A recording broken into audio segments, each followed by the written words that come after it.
Hello दोस्तों। आज हम क्लॉड एजेंट एसडीके के एक बहुत ही पावरफुल फीचर के बारे में सीखेंगे जिसे हम सब एजेंट डेलीगेशन कहते हैं। चलिए शुरू करते हैं।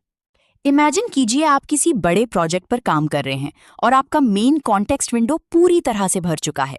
यहीं पर सब एजेंट्स हमारी मदद करते हैं। ये ऐसे छोटे और फोकस्ड वर्कर्स होते हैं जिन्हें हम कोई खास टास्क सौंप सकते हैं। इनका अपना एक अलग कॉन्टेक्स्ट विंडो होता है, जिसका मतलब है कि ये जो भी रिसर्च या फाइल रीडिंग करते हैं वो आपकी मेन थ्रेड को क्लटर नहीं करता।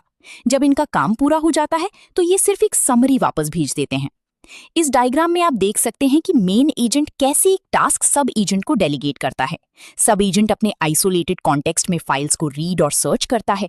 काम पूरा होने के बाद वो वापस मेन एजेंट को सिर्फ एक क्लियर समरी भेजता है, जिससे मेन थ्रेड एकदम क्लीन रहता है। अब समझते हैं कि ये बैकग्राउंड में कैसे काम करता है। जब आप कोई टास्क देते हैं तो पेरेंट एजेंट एक स्पेसिफिक टास्क डिस्क्रिप्शन लिखकर सब एजेंट को देता है। हर सब एजेंट का अपना एक कस्टम सिस्टम प्रॉम्प्ट होता है जो उसकी भूमिका तय करता है। सबसे खास बात यह है कि सब एजेंट जो भी इंटरमीडिएट स्टेप्स लेता है, जैसे दर्जनों फाइल्स को खंगालना या सर्च करना, वो सब काम खत्म होने के बाद डिलीट हो जाता है। आपको सिर्फ काम की जानकारी मिलती है। ये सीक्वेंस डायग्राम सब एजेंट के काम करने का फ्लो दिखाता है। मेन थ्रेड सब एजेंट को टास्क डिस्क्रिप्शन और सिस्टम प्रॉम्प्ट भेजता है। इसके बाद सब एजेंट फाइल सिस्टम से कई फाइल्स को रीड करता है। अंत में वो मेन थ्रेड को सिर्फ फाइनल समरी रिटर्न करता है, बीच का कोई भी डेटा नहीं। अगर आप अपना खुद का कस्टम सब एजेंट बनाना चाहते हैं तो ये बहुत आसान है। आपको बस /agents कमांड टाइप करना है। इसके बाद एक YAML कॉन्फ़िगरेशन फाइल जनरेट होती है जिसमें आप सब एजेंट का नाम, उसका डिस्क्रिप्शन, कौन सा मॉडल यूज होगा और उसका कलर सेट कर सकते हैं। सबसे इंपॉर्टेंट बात यह है कि आप उसे कौन सी टूल्स का एक्सेस देते हैं। एक कोड रिव्यूअर को एडिट या राइट का एक्सेस नहीं देना चाहिए, उसे सिर्फ रीड और बैश कमांड्स का एक्सेस मिलना चाहिए। यहाँ हम सब एजेंट बनाने के स्टेप्स देख रहे हैं। सबसे पहले /agents कमांड रन करते हैं, फिर स्कोप चुनते हैं। इसके बाद YAML फाइल में नाम, डिस्क्रिप्शन, जरूरी टूल्स और AI मॉडल के साथ कलर सेट किया जाता है। ये एक सिंपल लेकिन पावरफुल प्रोसेस है। सब एजेंट की कॉन्फ़िगरेशन फाइल में जो डिस्क्रिप्शन फील्ड होता है उसका डबल रोल होता है। ये सिर्फ एक लेबल नहीं है।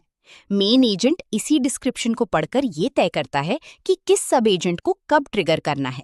इतना ही नहीं, ये डिस्क्रिप्शन इस बात को भी आकार देता है कि मेन थ्रेड सब एजेंट को इनपुट प्रॉम्प्ट में क्या लिख कर देगा। अगर आपका डिस्क्रिप्शन बहुत जेनेरिक है तो सब एजेंट कंफ्यूज हो जाएगा, इसलिए इसे हमेशा बहुत ही स्पेसिफिक और डिटेल में लिखें। इस डायग्राम में डिस्क्रिप्शन फील्ड के दो मुख्य काम दिखाए गए हैं। पहला, ये सही समय पर सब एजेंट को ट्रिगर करता है। दूसरा, ये इनपुट प्रॉम्प्ट को शेप करता है। ये दोनों मिलकर एक बहुत ही इफेक्टिव डेलीगेशन प्रोसेस बनाते हैं। सब एजेंट को ये कैसे पता चलेगा कि उसका काम पूरा हो गया है? इसके लिए हमें सिस्टम प्रॉम्प्ट में एक स्ट्रक्चर्ड आउटपुट फॉर्मेट देना होता है। उसे एक चेकलिस्ट दें कि समरी, क्रिटिकल इश्यूज और रिकमेंडेशंस कैसे देनी है।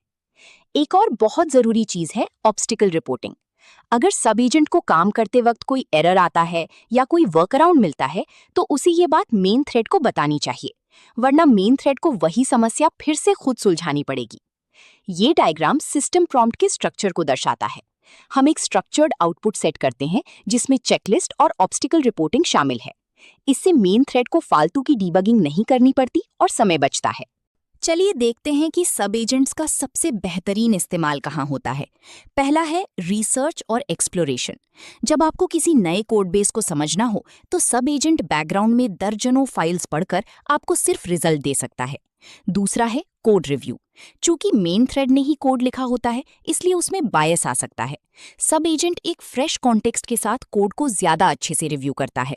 इसके अलावा कस्टम पर्सोना जैसे कॉपीराइटिंग या स्टाइलिंग के लिए भी ये बहुत बढ़िया काम करते हैं।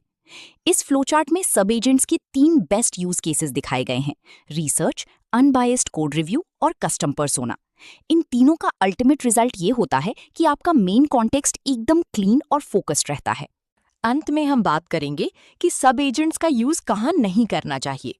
कभी भी सिर्फ एक्सपर्ट क्लेम करने वाले सब एजेंट ना बनाएं, क्योंकि क्लॉड पहले से ही एक्सपर्ट है।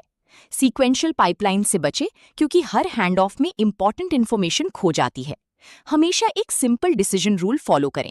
क्या आपको बीच का इंटरमीडिएट काम चाहिए? अगर हाँ, तो मेन थ्रेड का इस्तेमाल करें। अगर सिर्फ फाइनल रिजल्ट चाहिए तो सब एजेंट यूज करें। दोस्तों, वीडियो को लाइक और सब्सक्राइब जरूर करें।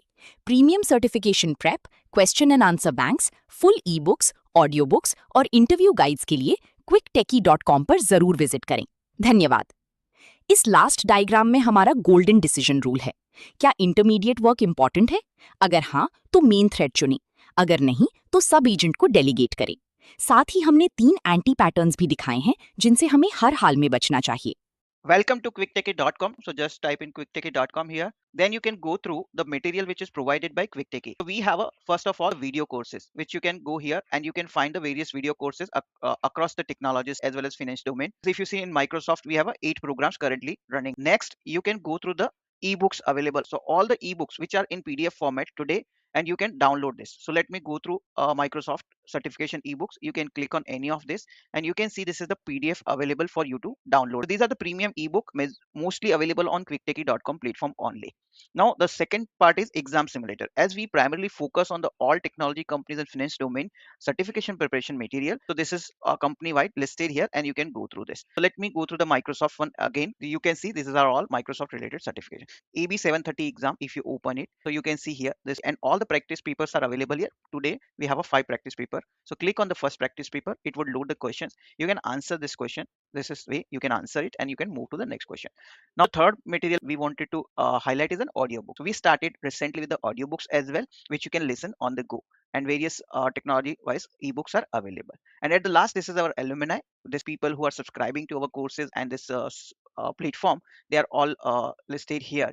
And at the end, I wanted to tell you, if you find any course or training or certification preparation material which you want to get us prepare for yourself, please put on the comment section. If you're watching on YouTube, on Udemy, or on this platform itself, quicktechie.com, then please put the comment, or you can even send an email to using this contact us options here. You can directly do the WhatsApp message. You can call us on this numbers as well.